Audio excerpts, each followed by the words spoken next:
I don't think John Swinney should remain the Education Secretary. I mean, he had no faith in me, so how come I should have faith in him?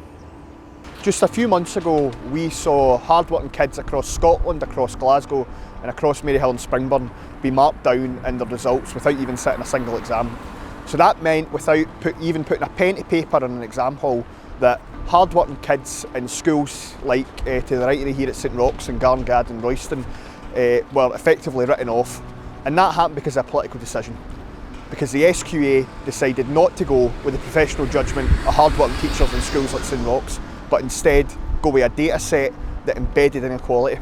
Now that was completely unacceptable, but it's vital we remember this was a political decision. And to be honest, it's absolutely remarkable that it took until kids that had been, thrown under a bus by the government, kids that were told, well, you were never going to do any better than that only until those kids, those young people took to the street and took direct action, that the government finally listened and had to change their mind. Recent data secured through Freedom of Information requests shows the local impact this disastrous policy could have had in our area. In schools across Maryhill and Springburn we saw awards marked down. That was 31.4% at St Roch's in Royston, 35.9% at John Paul Academy in Summerston, 36% at Clevedon and Kelvindale, and it was high as 42.5% at Springburn Academy. There was only one school in our area that was marked down by less than 20%, Kelvinside Academy, the only one you pay to go to. But this isn't just numbers, this is young people's futures. Everyone has a brother or sister, a niece or nephew, or son or daughter that could have been impacted by this. People like Hayden who go to John Paul Academy who were marked down unfairly based on their postcode and not their actual ability. Well, I got my certificate through the door on August, and it was very shell-shocking. Got quite a fright from the results that I got. I mean, after having talks with teachers in school saying, well, you're going to get this, you're going to get that, and then obviously being downgraded was quite shocking and unexpected. I don't think John Swinney should remain the Education Secretary. I mean, he had no faith in me, so how come I should have faith in him?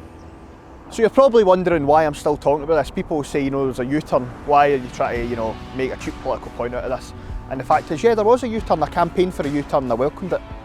But the fact is, we've just seen in the independent review commissioned by the government, led by Professor Mark Priestley, that the SQA do not regret for 1 second the technical application of this process and the heartbreak that it ended up with.